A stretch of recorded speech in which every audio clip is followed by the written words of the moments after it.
back. It's Not My Weekend podcast with your boy, Jerry G. It is Wednesday morning, January 22, doggy dog. I hope you guys are having a good one. This time, estoy solo, güey. Solito, güey. Mejor solo que mal acompañado, ¿verdad? Thanks to Concrete for popping in last week, dog. It was impromptu. It was just, hey, dude, let's mess around. Let's get on together, bro. See what happens. Check it out, man. It was a cool episode, bro. We talked about a lot of fun stuff.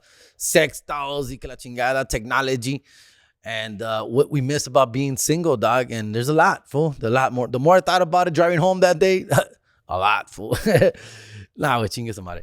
Anyways, hope you guys are doing good, fool.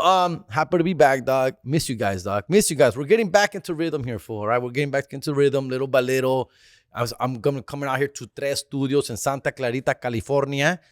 Shout out to the homie Eric and Dennis, our producers behind the scenes here, shooting the shot here and dropping the stuff, uploading it on YouTube, exclusively on YouTube for now, okay? We will get back on Spotify. La neta, no sé cuándo. I'm trying to get to about 5,000 subscribers on YouTube. We're close. We're about 4,800. So after we get to 5,000 subscribers, then we'll have some serious talks about getting back on Spotify. Again, we're just trying to build the YouTube channel. I know people get annoyed with the ads. Skip the motherfucking ads, dog. Wait 15 seconds and press skip. I know some of you guys are driving. You can't multitask. But you know what? This is it. This is where we're at right now in the future, bro. In the future, it's about ads and being able to skip them if you don't want to pay for exclusive premium channel, right? We haven't really looked into can we just do a premium channel just for me without having to have ads and pay $1 or $2? We're still looking into. Our research team is on it. They're still on it. They're working on it. And so as they continue to look into it, I know what you mean. You can order YouTube Premium, YouTube TV or whatever to avoid watching channels. But not everybody wants to do that. I don't want to do that shit, dog. I don't. I'm already paying for a lot of shit. I just canceled Paramount Plus, and I regret it. Now I want to get back on it because I'm hearing good things about Landman. So I need to watch Landman now, apparently. Of course, after I just canceled that shit in November, Landman drops in December, and everyone's talking about it. Now I'm getting FOMO for Landman because everybody tells me to watch it, and I just canceled Paramount. So now I got to get back to Paramount Plus. I thought I was getting a good savings there, not having to pay for that shit. I watched Disney Plus. I'll be watching all the Simpsons classic episodes, which, by the way, fire, right? You need to go back and watch Simpsons 90s episodes. Great, funny as shit. I watch Hulu a lot. I watch Always Sunny in Philadelphia, one of my favorite shows ever. Watch Family Guy. My favorite, dog. And anything else that I catch up there on Hulu, I bring that up. Of course, Netflix. Netflix is cool. Just finished watching Piza Squid Games Season 2, which is pretty good. Left us on a cliffhanger. They will return soon and finish off Season 3, the finale. We'll see what happens. They're talking about a whole universe of Squid Games, which obviously I'm not too happy about, but intrigued, right? They got my attention. I'm not down for it. I don't know if I want this overconsumption. La neta, I don't know how I feel about this. They're talking about, going out to other countries, even United States. Come on. With our whack-ass, weak-ass, soft-ass country, fool. I don't know. I don't know if Squid Games USA is going to hit, bro. Because you know why? You know why? I'll tell you why. Because I was watching Beast Games. Have you guys seen Beast Games on Prime? It's fucking good, right? It's really good, dog. Beast Games on Prime. Really good. It's like a wannabe Squid Games, of course, no, without the death, without the killings. Brought to you by Mr. Beast, who, of course, we all know who Mr. Beast is. I've been hearing about Mr. Beast for like 10 years since my little kids were little as shit. They've been following this fool. Knowing as fuck, right? Like this guy, I talk to Mr. Beast. He just gave up $5 million, $10,000, $20,000. Always giving out and they're like, my kids were like addicted to this shit. When they were 8, 9, 10, 11, addicted to the phone, following Mr. Beast. La chingada. I was like, Dad, you got to get on Mr. Beast. He's giving away money. I'm like, fool, he's not giving away money, dog. It's some bullshit. It's just to get you views. It's just to get you to watch him. And he's the one making all the money. He's not giving that shit away. As a matter of fact, he was. He actually was giving away real fucking shit. He was giving away cars, shoes, money. He was. I don't know what he did, dude, but he's amazing at it, bro. Anyways, so now he's got this show on Prime called Mr. Beast. They got 1,000 people together, and they're gonna play all these games. And here's going back to my point about Squid Game USA. It would never work, fool. Just watching these games, 1,000 people, most of them millennials and Generation X, just softies, way, most of them. All these motherfuckers crying, bro, llorando, way, all in their feelings, bro. Okay, sensitive. Like, they can't handle pressure, stress. They break down. They shut down because they're losing. Because they're just bawling, bro. Just crying after crying. Llorones, way. Chillones, way. Crying as they all. Imagine Squid Games, way. No mames. If your life was depending on this game, these fools, because they lost in the game, they empiezan a llorar and bawling out, and we have to sacrifice someone, and someone has to sacrifice the best for the team, and nobody knows each other. Nobody owes each other nothing, dog. There's this one game where they're trying to bribe you to take the $1 million, but if you take the $1 million, your whole team is out. Motherfucker, I would have pressed that button so fast, fool. So stupid, dog. So dumb. You gotta watch it, dog. And then obviously these same people who sacrificed the $1 million, they passed on the $1 million. They didn't press the buttons, pendejos, right? They go back to their team next game. They're the ones that get fucking fucked over. They're the ones that get eliminated, bro. They're the ones that their own team turns their back on them and eliminates them, bro. What the? Of course I would have seen that coming. Of course. Dude, trust me, if you put me on that game, bro, I'm pressing buttons everywhere I can, bro. I'm pressing all the buttons all the time. I'm out. I'm fucking out. Like, they're like, oh, I wouldn't do that to my team. I'm a man of my word. Fuck you, dog. You don't know these people, though. You don't know them nothing, dog.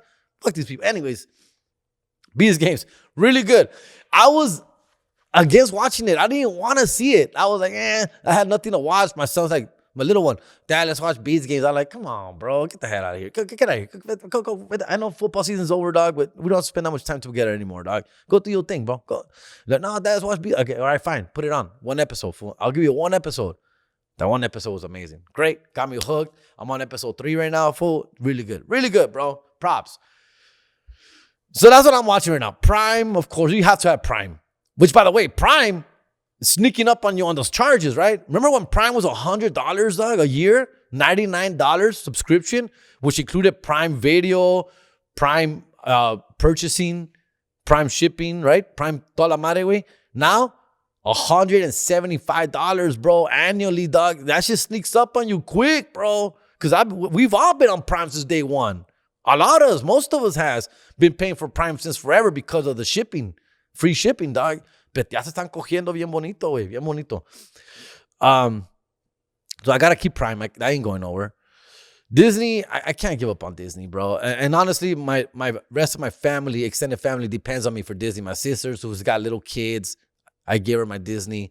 She uses it. Babies, mamas use it. They all use it, bro. I can't cancel Disney. I don't even know how much Disney is anymore. Hulu, ESPN. Now, you're talking about the bundle. Oh, why don't you just bundle that shit, dog? I tried, bro. Apparently, I couldn't figure it out. At least my old head ass couldn't figure out how to bundle Hulu, Disney, and ESPN because I purchased all 3 of these streaming devices separately a long time ago, bro. I've been one of the original Hulu members, dog. I got a Hulu early, dog. Early.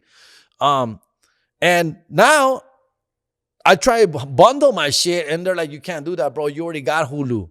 You already got pinche Disney Plus. You can't bring them together. What are you talking about? What the fuck is that about?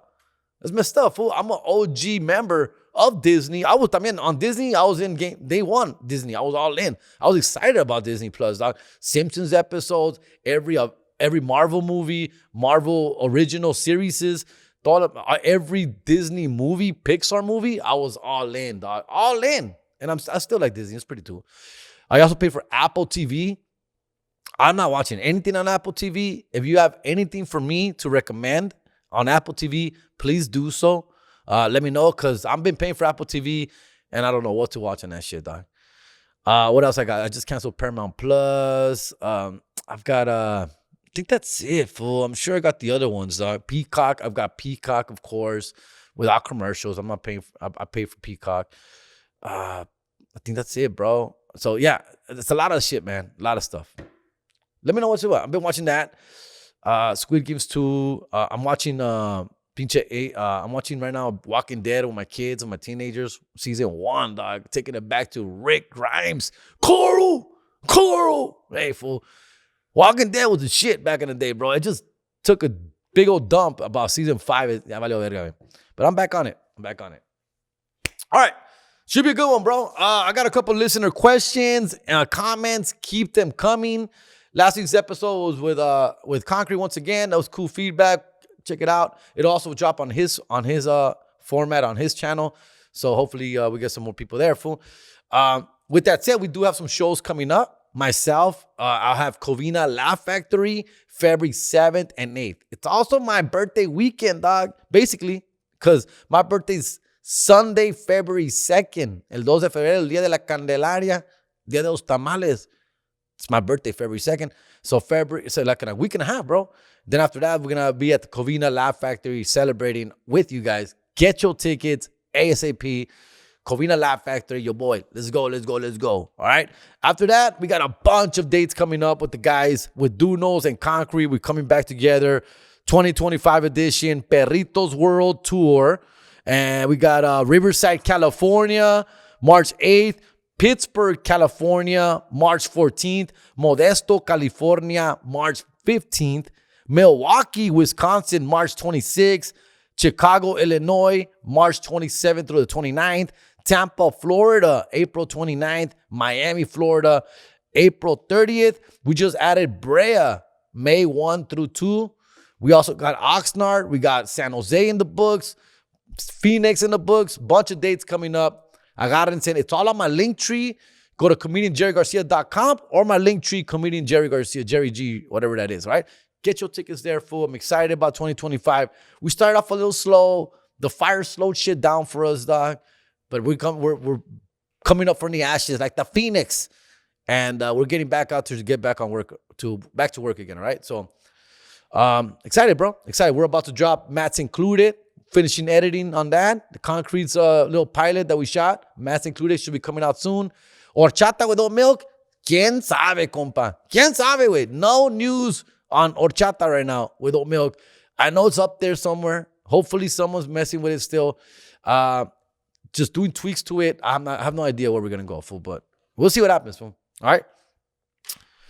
A ver, ¿qué más, güey? ¿Qué más? Let me see here. I got a couple questions. Let's get to it, fool. Let's get to it. Later on, I got my top 10 list. Eric, you ready for my top 10 list? This top 10 list is going to be my personal favorite Dodgers of all time. The Dodgers are the shit right now, bro. We're buying all the players. You know, there's no salary cap in baseball. We do what we want. We get the affordable players, the expensive players, the everyday players, the not everyday players. We're getting all the Dodgers right now, bro. I'm excited about 2025, fool. And I want to talk a little bit about that as well, fool. Listen. Okay. There's a lot of Dodger haters going on right now, and I understand.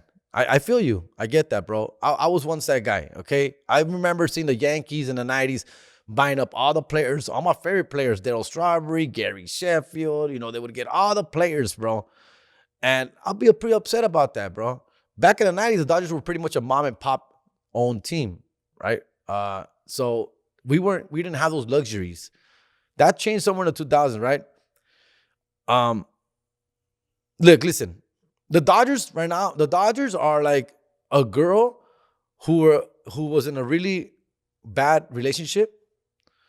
Like a girl who was with a deadbeat boyfriend who would beat on her, do really bad things to her. We're talking about Frank McCord. When we were with Frank McCord was probably one of the worst owners the sport has ever seen. He was horrible. He was a liar. He was a deadbeat. He beat down the team, bro. Broke it apart, was cheap, did not want to invest. In fact, he was physically, literally dead ass broke. He lied about the amount of money he was worth. He lied about it. So obviously, all this came out clean and the only reason it came out was because of his divorce. His wife and him divorced, and when they went to legal shit to court, that's when they open up these books. Turns out this motherfucker has no money. He has no money to purchase, buy, sign players, bro. We suffered through this guy, bro. We suffered through Frank McCord for a good 10 years, dude. Horrible, bro. Bad season after bad season. Bad contract after bad contract. Bad, bro. We suffered, and that was like a really bad relationship. We were that girl who was just in a relationship. We were stuck there. We couldn't get out of it. Unfortunately, through the legal reasons, he was exposed, and he left, and it was amazing. Great, cool, all right? Then after that, as the girl, Dodgers are the girl, she got herself back up on her feet, right?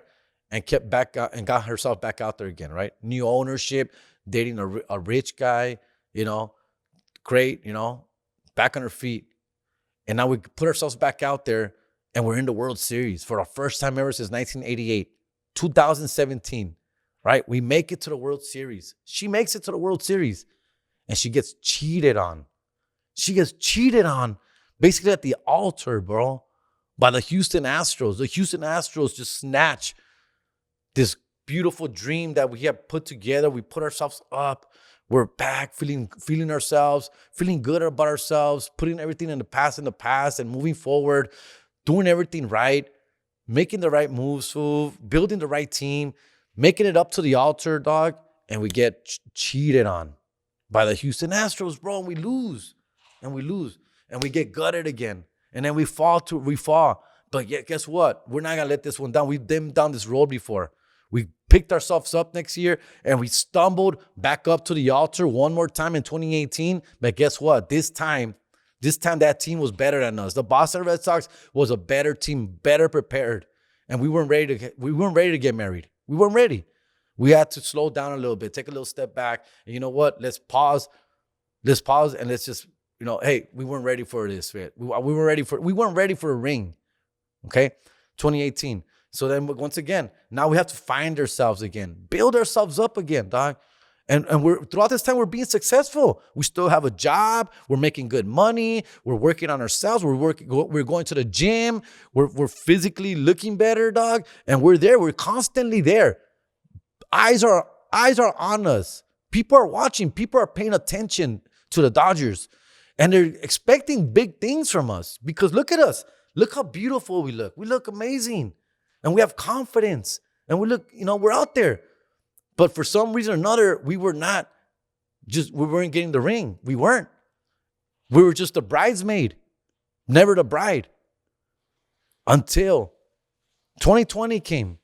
2020 came. And while everybody was making excuses about why they weren't succeeding in life and how this pandemic was stopping them and slowing them down and beating them down and killing their self-esteem, not us. We took this opportunity during the pandemic to really build ourselves up and become something of ourselves, right? It's like those people who built a business during the pandemic and went to college during the pandemic, homeschooled during the pandemic, learned how to cook during the pandemic, right? That's who the Dodgers were. The Dodgers were like, you know what? Nah, bro, we're not going to let this fucking bullshit illness affect us. We're going to move forward. We're going to work as a team and get through this together. And that's what we did. That's what the Dodgers did. They fought through the pandemic like everyone else did, equal playing field, and won the championship, bro. Won the championship in 2020, which brings me to this fucking patch right here. Right here. By the way, this hoodie, you know how much I paid $100 for this fucking hoodie, dog. The most money I've ever spent on a fucking hoodie was it. I know, I'm not saying to brag. I'm saying it because I feel like an idiot for paying $100. I got really caught up in the 2020 championship year. And so when they were selling shit in the mall, I had to have it. I don't know. I didn't know when I was going to win another championship, bro. So I bought this stupid $100 hoodie for like a pendejo way. I regret it. I take care of this motherfucker like crazy. Look, I still have it. Anyways, so we won a championship in 2020.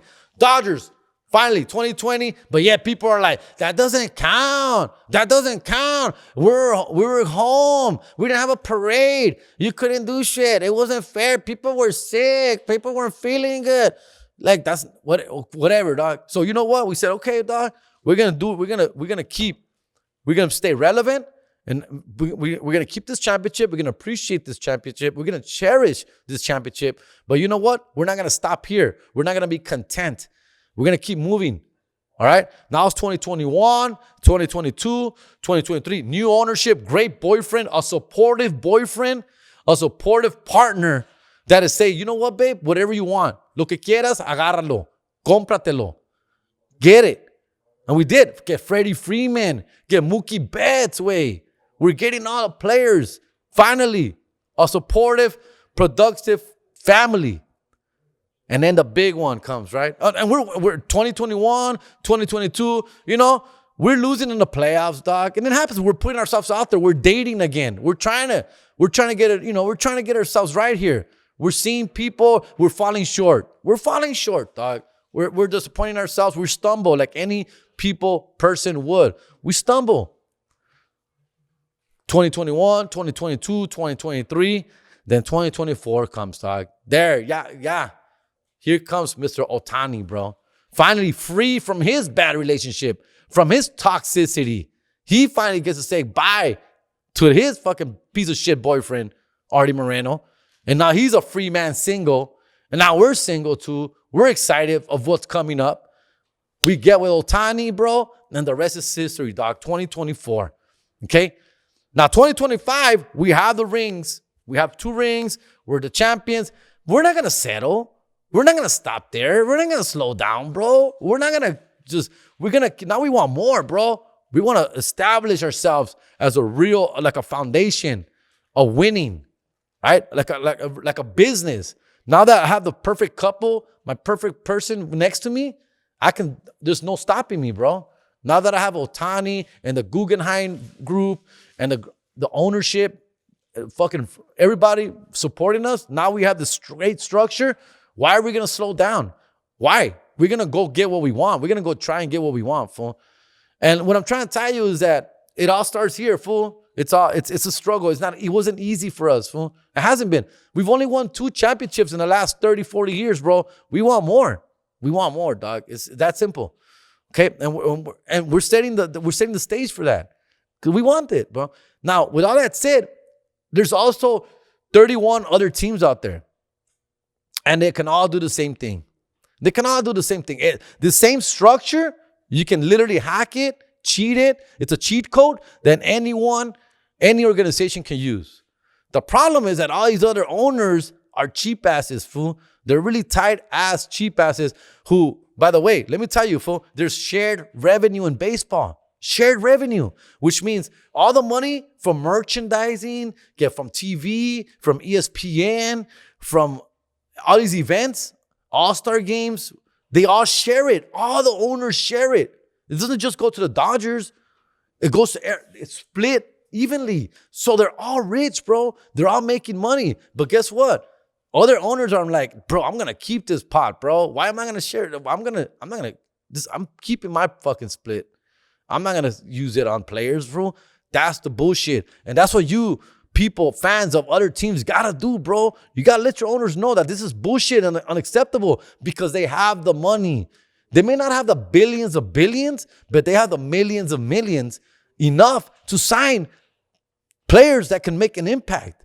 Real all-stars. They can sign them, bro. Ahí está Flaherty right there for the taking away. There's players out there that are for the taking.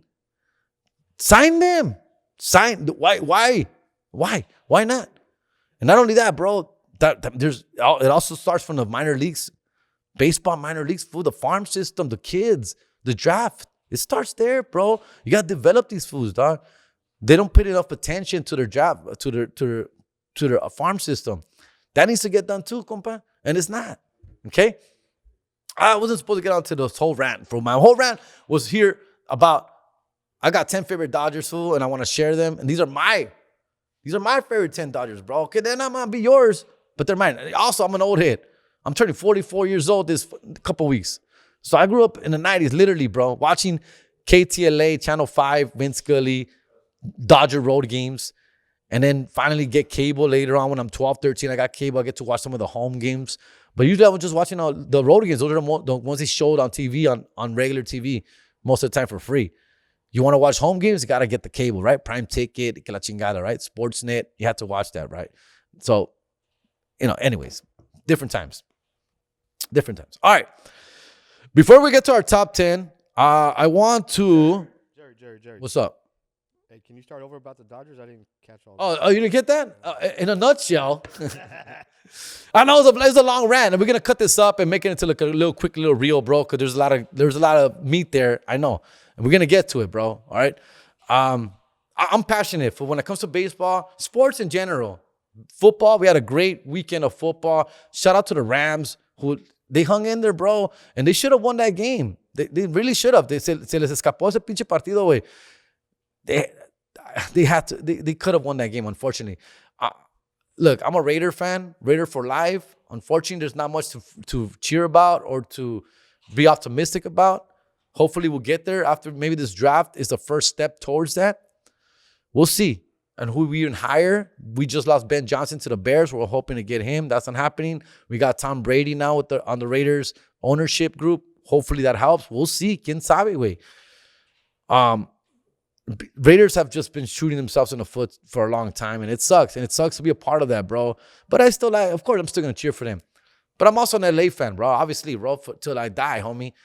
The Rams have been there, bro. The Rams have been that girl who's always there, you know, who supports you, you know, who laughs at your jokes, who treats around. The Rams have been there. That's who that is. She's a cool, pretty, like she's all that girl, right?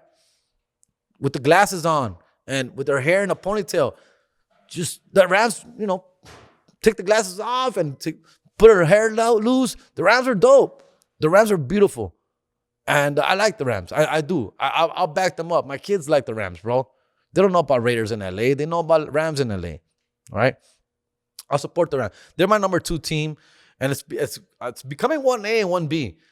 You know, I know you can't just cheer for 2 teams. I've always been that guy. Like, I can't cheer for the Clippers. I can't cheer for the Angels. I can't cheer for the Chargers. But the Rams are that team that, you know, they are LA, bro. They are the LA team, fool. All right? Raiders, man. Agüitan, güey. La neta, güey. Agüitan. But the Rams, fool, great season, fool. Once again, the Rams, they try, bro. They compete. That's all we ask. They do what they do what needs to get done to put a winning product on the field. And that's all you can ask for. And that goes for everything. It goes back to baseball. It goes back to, we're all in the same playing field, guys. Yes, maybe the Dodgers have a bigger bankroll. Okay, but the other teams have enough bankroll. They have enough bankroll to also be able to compete. And look at the Braves. Look at the Yankees. Look at the Mets. Look at the Rangers. Look at the Mariners. Minnesota is there sometimes. Philadelphia Phillies spend money, bro. Cardinals, they spend money sometimes. Right now they're rebuilding, and that's okay. That happens. They're there, bro. They just got to spend it wisely. They're not spending it wisely. All right? All right. Let's get to it, bro. Let's get to it. Let me see a couple questions before I move on to my favorite top 10 Dodgers. Let's see here. I saw little kids getting a fight this morning when I was dropping off my son to school. That was funny. All right, here we go. I have video on it. That's right here. Let me see. LAR is a LAR. I got a question for the pod. Have you ever felt like you didn't come up with new material? And have you ever thought about writing a TV or movie script about growing up where you grew up? That's a great question, bro. It's been like that the last couple of weeks, bro. You know, my mom's not doing so well. My mom's fighting right now, the big C. She's doing, you know, she has her good days and her bad days. And that has really been, you know, taking a toll on myself, I mean, mentally. It's tough, bro, to like get out of that stress and into this. But I understand. But I respect my comedy and my love, my job, my career. I'm blessed to do what I do. So I really force myself to really put work into what I do here, dog, because I don't want to lose this, dog. This is what I want to do. But my mom here is not doing so well. So it's been a hard struggle for me to bounce back and forth, letting go of this to tend to this, and then letting go of this to tend to this. It's been a real struggle for me, dog. So to answer your question, yeah, sometimes that blocks up a lot of your head when it's hard to be funny and it's hard to write funny and it's hard to sit down and come up and be creative and write funny material. It's been difficult, fool. But like anything in life, right? It's roller coasters, fool. You got to roll with the punches. When you feel good, take advantage of that. There's days where I wake up, you know, I check in with my mom. She's doing good. She's happy. She's eating. She's going to the fucking Target, to Walmart. So I'm like, cool. Gets me in a good mood. And it makes me want to like get uplifting. And now I'm doing shit, right? So now I'm laughing. I'm having a good time. And then I get days where like my sister calls me like, hey, mom's not good. She's not getting up of bed. We have to take her to the hospital. And that shit fucks my whole day, week off, right? It just messes me up. So it's hard. It's really hard, bro. Like I've said before, like I have shows sometimes where like I've had a really bad day with my mom and I have to go to a show and I have to go be funny, dog. And I'm just not in the mood, fool. But I have to be there. And I don't want to let people know. I don't want to let people know that I'm not doing well. But because I have a job to do. My job is to make people laugh. My job is not to bring fucking baggage to the show, dog. My job is to make people forget about baggage, fool. So it's been difficult, bro. The last few months been very, very difficult. Around November, things started going pretty downhill for my mom. So right now we're just kind of like figure out what the next steps are. She stopped taking chemo. She don't want to take chemo anymore. She says that's beating her up. So at this point, we're pausing the chemo, which obviously is not great because it makes things speed up a little bit more. That shouldn't be sped up. So all that makes it a little hard. And I only tell you guys this because this is the format for that, bro. This is where people listen and watch, and I appreciate you guys. You motherfuckers ask, you DM me, I listen. Sometimes you ask me, and I'm not like in the mood to like answer because of, obviously why I'm in my feelings or something, or I don't want to talk about it, right? But that's where I'm at, bro. And I appreciate you guys checking in. You guys check in all the time. Yo, how's your moms? How's your moms? How's your moms? And I appreciate that, dog. But that's where we at right now, bro. So she stopped taking chemo. She didn't want to take chemo during the holidays because she didn't want to be laid out. And so now it's obviously past the holidays and she don't want to go back to chemo. The problem is that obviously everything else is she's going to need it, bro. But at this point, we just got to respect the fact that she doesn't want to do it, bro. And so right now it's quality over quantity at this point. And it's a hard conversation to have, but that's where we at, bro. All right? Pero, con todo eso, güey, there's good days, fool. And like today's a good day, bro. Gracias a Dios, I'm blessed, fool. We're here. And I appreciate my boys, fucking Tres Studios and Eric and Dennis just supporting Concrete always. Yo, man, the studio's here. Let's go. They get on me. They're like, yo, man, you coming in today? What's up? What's the podcast, compa? And I appreciate that because sometimes I need that little extra kick to get my ass up and get motivated once again, right? So, para eso estamos, güey. Para eso estamos, compa. But that's a good question. LAR. Yeah, bro. Like, I wrote in a few scripts. I do want to write a movie. Right now, I'm kind of like I'm in a supportive process with like Concrete's projects. Concrete got a bunch of projects, and I like to support those, help fix whatever he's doing and just help be more creative and put in my little seeds and where his mind is going. And we got a lot of fun doing Matt's included. We shot a whole pilot. And we can't wait for you guys to see it, bro. That's a script that pretty much Concrete wrote. And I just helped him, with a few lines here and there, bro, and beefed it up. And I hope you guys enjoy it, bro. We're excited about it. Okay? But we got more projects coming in the future for sure, dog. Here's another one. Podcast was great this week. You mentioned wanting to be mayor one day. FYI, as mayor or council member, your city probably pays you to attend meetings. Oh, that's dope. Gives you and your family full health insurance, which I need, car allowance, a huevo, and much more. I remember a past podcast you talked about your insurance. Also, you'll probably get elected with less than 2,000 votes. Yeah, dope. That's pretty badass. I have talked about being mayor one day, of course, of Huntington Park. I got homies in city council. I've never really asked them. I don't want to ask them how much money they make. I don't want to ask them how this shit works. I don't want to act like I'm trying to take their job or anything like that because I'm really not serious about it. I'm just a little intrigued. I would be interested about being mayor, and I'm going to say this here on podcast as half joke, half serious. The problem with me being a mayor, dog, is I would probably be a very crooked ass mayor, dog. Just because it's very easy to take payola, bro, and to take money under the table. It's too easy. I feel like they all do it. No matter how good your intentions are as a mayor, as a city council person, I just feel it's too easy, dog. You're involved with community businesses and people who want to get shit done and will do whatever it takes. And you're that gatekeeper. So what are you going to do? What are you going to do to the gatekeeper? You're going to pay that motherfucker, right? You're going to give them free dinners, free lunches, free gifts, free this, free that. And you know what? I'm the type of guy that's going to take it, bro. Like, unfortunately, bro. And I know this is going to be used against me one day when I run for mayor of Huntington Park. I can already see it, dog. It's good. This clip right here is going to be used against me, and that's okay because that's how I really feel. Now, I don't know how this shit works. Obviously, I'm not going to do enough to go to jail. I will never risk being corrupt enough to go to prison. That's not worth it to me, dog. But I would want to, like, see what good I can also do being a mayor for Huntington Park. With all that side talking shit, I'm talking shit, guys. All right. But also, I would also want to be mayor to make a difference, fool. To make a real difference in the city. Of course, I love my town. I love my community, bro. I'm born and raised here. It made me, compa. It's made me who I are. So even though I am taking a little dip here, a little dip there, I'm gonna do a lot of good too, dog. I'm gonna build those parks. I'm gonna build those, fix those streets. I'm going to do a lot of good shit too, dog. Trust me, fool. And I think that's what most mayors are. I feel like most mayors are like that in every city. Any city, USA, I think they're all like that, bro. Sí, agarran su feriecita aquí al lado, güey. Pero también tienen que hacer buenas cosas, güey. They got to do good as well. That's where a lot of these mayors fuck up, right? They just start taking, and they don't give. And that's the problem. I would be a mayor that would take. Okay, take them one more, and then give. So I'll be running for mayor in 2030, dog, for sure. Hope you got my vote. Yeah, bro, I don't know how much they make. I don't know how much money they make. I'm sure there's an allowance.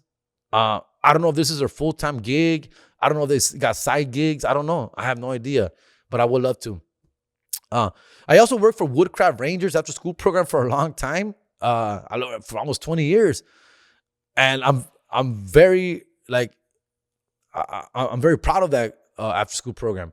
And I would want to be a board member for them one day. And then just those board members just raise money and bring, just try and bring in more financial help to the program. Now, I would like to do some shit like that when I'm famouser, though. I got to be famouser for that shit like that. All right. Enough of that, fool. We got to go, man. I got to go soon. Here we go. Ready? Hey, great questions, man. LAR. I just screenshot it. That's what they said. Your Instagram said LAR. You know who you are, fool. Tell me, shoot me your real full name. I don't even know if you're a girl or a guy, but I think it's a girl or a guy. I don't know. All right, who's this, man? Someone said, what's up, man? What Jordans do you like? Oh, who is this? Somebody just text me, what Jordans do you like? Oh, shit. All right. I'm not sure who this is. Let me figure that out. All right, here we go. Let me see here. All right. First, it started off my top. Look, we're going to break this down into two things, right? We're going to do, it's going to be a top 10 list, basically, bro. But it started off as a top 5, but then that list started getting bigger. I put my top 5, then I put honorable mentions, and that honorable mention started getting bigger and bigger and bigger. So I cut it off at 10. You know what? Let's do 10 total, okay? Once again, I'm 44 years old. I've been watching the Dodgers forever since I started watching the Dodgers in 1988 when they won the World Series. That's when I got turned on. Okay, I was 8 years old. I got turned on to the Dodgers at that point. Our teacher at the time told us, yo, man, the Dodgers are in the World Series, baseball. And I'm like, ¿qué es eso? ¿Qué pasó? What are you talking about? Right? I was like in second grade, bro. ESL, learning barely English, bro. And okay, it's baseball, mijo, it's baseball. You're going to watch baseball. And so we watched baseball. So she would bring the baseball game recorded to the en la pinche VHS y lo metía a la TV en la escuela from the night before. So I didn't watch it live, guys. I'm not going to sit here and lie that I was in front of my TV in 1988. No, wait. We're not watching baseball in 1988 in Huntington Park, bro. Cuando hay novelas, hay Noticiero 34, güey.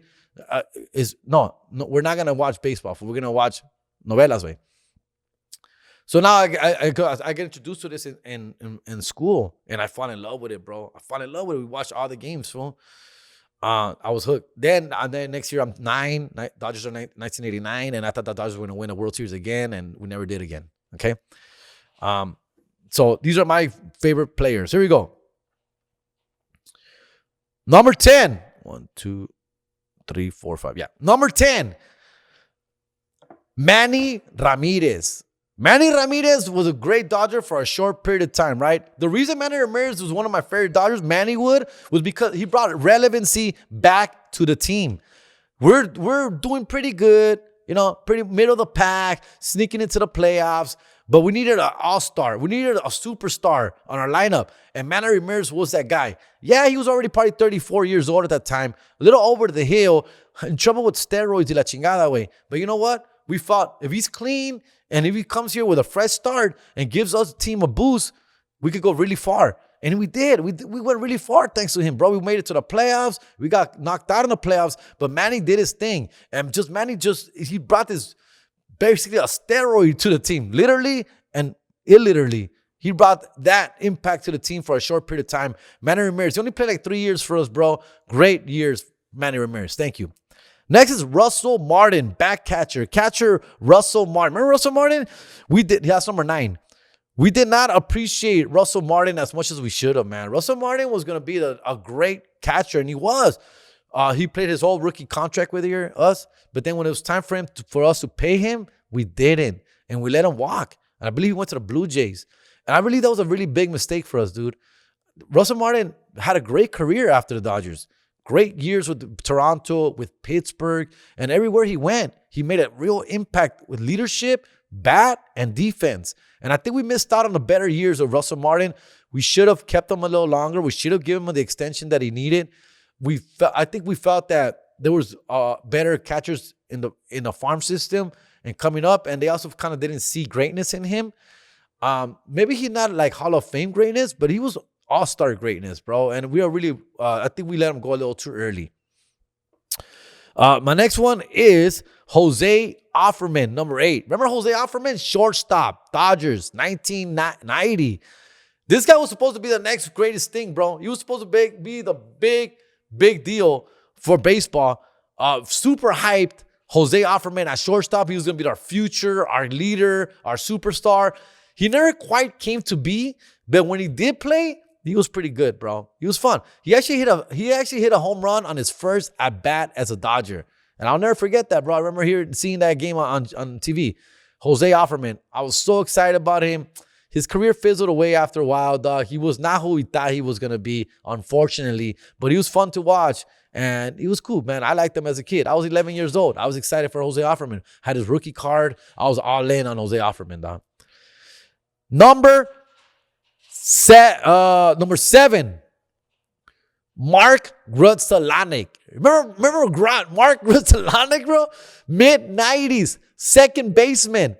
I like Mark Grudzielanek because he was an all-star. He came from the Expos, and I thought he was going to be a game changer for us. He wasn't, but he was a really good bat, really good defense, and más que nada, I love hearing his name on the PA. Now batting for the Dodgers, second baseman, Mark Grudzielanek. Mark Grudzielanek, low-key, was pretty damn good. I liked him having those Dodgers. Again, he was an all-star before with the Expos, came with us after. Again, towards the later half of his career, early 30s probably. But he had some really good years with us, man. A good leader and a really good player, bro. Mark Grudzielanek. Number 6, and this is the guy who almost snuck into my top 5. I couldn't knock anyone out of my top 5 for him, though. That's the problem.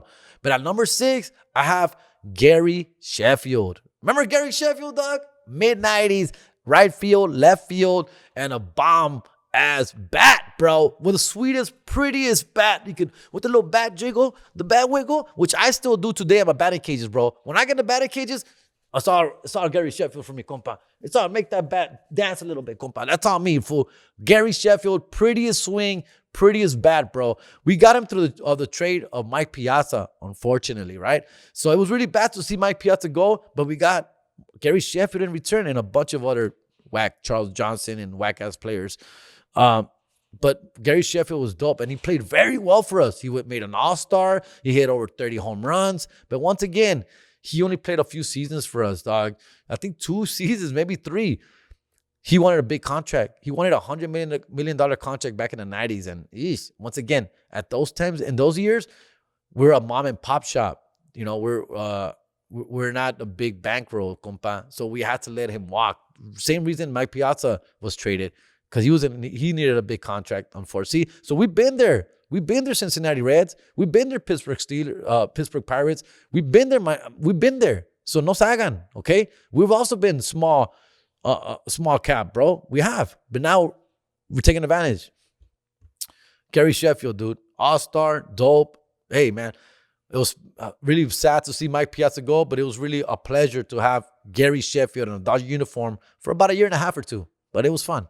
We had to let him walk after he wanted the big money, boom. And you know what? That's actually a good contract that the Dodgers did not give, because I think he would have been really a bad contract if we would have paid him what he wanted for. So I'll give him props on that. All right. Now let's get to our top 5. My top 5 favorite Dodgers of all time. Mine, fool. Fight me, compa. Here we go. Number 5, Mike Piazza. Yeah, the GOAT, the legend. What could have, would have, should have been with the Dodgers. Mike Piazza, catcher, All-Star, Rookie of the Year, MVP of the All-Star game. He was at the peak of his powers and the great Dodger legend could be. But he wasn't. He wasn't, dog. Unfortunately, when the time was ready to pay him and his rookie contract was coming up, we had to trade him, fool. We couldn't afford to keep him, unfortunately. It sucks because he was willing to take a pretty team-friendly contract to stay with the Dodgers. But at that time, we were really badly run. The front office was bad. Ownership was not great. And we had to let him go. I believe Fox was taking over the team, and they were in disarray. And it was really sad to see Mike Piazza go because, as you can see, he became a Hall of Famer, which we all knew and saw. He left on bad terms. He was really mad at the Dodgers for trading him. He never, I don't think he ever forgave us for that. And he still today is not very happy with his Dodger relationship, bro. So that sucks. But Mike Piazza was one of my G's. Watching him play for those short years, man, was amazing. And thank you for being a Dodger, Mike Piazza. Here we go. Number 4, Raul Mondesi. Raul Mondesi was another one.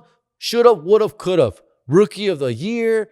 One of the strongest, dopest arms I've ever seen in the outfield ever. Still today, I don't think I've seen a better arm than him. Maybe Puig for a little bit. But Raul Mondesi had a cannon, compa, and a bat and speed and the thighs. The boy was thick, boy. The boy was thick. And that motherfucker could, dude, he could play, bro. The problem is that once you're thick, what happens after thick? Fat. And the guy was stayed out of shape. He couldn't get and stay in shape, bro. And it hindered his career. Started getting injuries, get hamstrings, get back, que la chingada. Of course, he couldn't. He was too strong for himself, fool. And he was a little bit of Puig happened with him. But he was a lot more fun. He was great to watch. Great bat, power, everything. And he used to always party in Downey, California. I believe he lived in Downey, California, and partied in all the clubs out there. At the time, I was too young, but I would hear about it, and I couldn't wait to turn 18 to go find him. And find him at the goddamn pinche, at the DB lounge or something, fool, in Downey, dog. I was excited, but it never happened, fool. Pinche Raul Mondesi, bro. One of the greats. All right, number 3. Clayton Kershaw, fool. Gotta be Clayton Kershaw, right? Clayton Kershaw was one of the best pitchers I've ever seen in my life. Watching him, his career has been a pleasure, an honor, a blessing to have Mr. Clayton Kershaw as a Dodger. We all know what he does during the regular season, and we also do, unfortunately, know what he has done for us in the playoffs, which hasn't always been great. But you know what? You can't blame it on him, fool. A lot of pressure was put on him. Usually he was our best and only arm and when it came to playoffs. So it was hard for him to put everything on him. And second of all, he was also cheated on by the 2017 Houston Astros, okay? If the Houston Astros don't cheat that World Series, guess what? Clayton Kershaw is our World Series MVP. And he led us to a World Series, and he would have had his first ring deservingly in 2017, which did not happen. Thanks to the Astros. So that's what happens, fool. When you cheat like that, it affects people's careers, such as Clayton Kershaw, because he didn't deserve that. He pitched great that postseason from beginning to end. Through the World Series, he pitched amazingly. It was Yu Darvish who gave the booty and other pitchers who gave booties, but not Clayton Kershaw, bro. He stepped up throughout the whole series, and unfortunately, due to the cheating scandal, he was able to accomplish greatness. Clayton Kershaw, bro. Thank you for everything.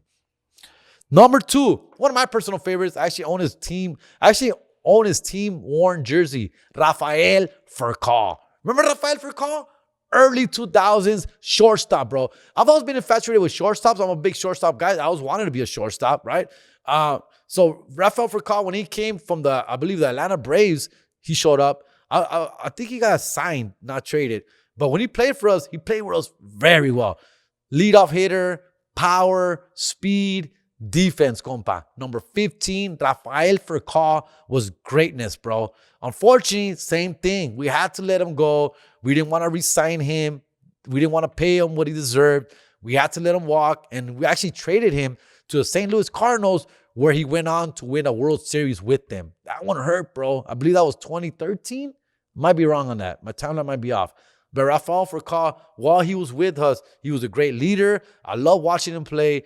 I did get to buy his jersey, his worn jersey. I still wear it. I still have it, dog. Dodgers. Dude, I'm telling you, he's my ATM pin number, 1515, thanks to Rafael Furcal. I don't know if I should be saying this out loud, but that's what it is. Thanks to him. And thank you for being a great Dodger, Rafael Furcal. And my favorite Dodger of all time, of course, I think I've said this many times, Daryl Strawberry. Daryl Strawberry is my favorite Dodger of all time, bro. 1991 through 1991 and a half. He was horrible. He was horrible for the Dodgers, bro. But I love Daryl Strawberry. I was 11 years old. Man, what you gonna do, bro? I see Daryl Strawberry put on that Dodger blue jersey, bro. It was the most angelic thing I've seen in my life. Daryl Strawberry was supposed to be our God, our Savior, our GOAT.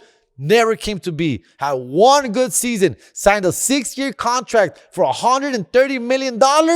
And that motherfucker gave us just one good season. That first season where he hit, I believe, 39 home runs, one short of 40, all-star, played amazingly. And I was just so excited to what was coming after that. And it never came to be. Year 2, hit the fan quickly, bro. And Compita was going through drug issues, cocaine, you name it. I believe in meth. He did it all, bro, at our expense. And he fucked us, bro. He fucked us bad, bro, unfortunately. But I'm going to forgive him because I love watching Daryl Strawberry play. One of my favorites, when he was a Met, he was so intimidating, menacing. And I was like, whoa, dude, imagine having Daryl Strawberry in our team. And he's a local guy from Crenshaw High School, compa, and wearing Dodger blue. Daryl Strawberry. And I always rooted for him, bro. And I always hoped that he would get his shit together. In year 2 and year 3, when we officially had to release him, we couldn't put up with any more of Daryl Strawberry shenanigans. Unfortunately, we had to let him go. I was so sad, bro. So disappointed in not Daryl Strawberry working out for the Dodgers. He went on to play for the Giants after that. And then he went to the Yankees where he won World Series. I believe he played for the Tigers. He played for very many teams, man, and everywhere he went, except with the Giants, which he didn't last long anyway, I rooted for him, and I wanted the best for Daryl Strawberry. It's good to see today he's got his shit together. He's a reverend or a pastor, a born again, whatever it is, whatever demons he's put on the side. I'm happy. I'm happy that he's still with us in this world because his life was going real, spiraling out of control and into a real bad place. It is what it is. I forgive you. Thank you for that 1 year of 1992, I believe it was. And of greatness, Daryl Strawberry, you'll always be my favorite Dodger of all time. Vámonos. Con eso los dejo. Thank you for listening to It's Not My Weekend podcast. I hope you guys enjoyed it. I'll be back next week. Thank you to Tres Studios. Check out my link tree for all the upcoming shows. We got a bunch of shit coming up. Y vámonos recio, way. Let's go.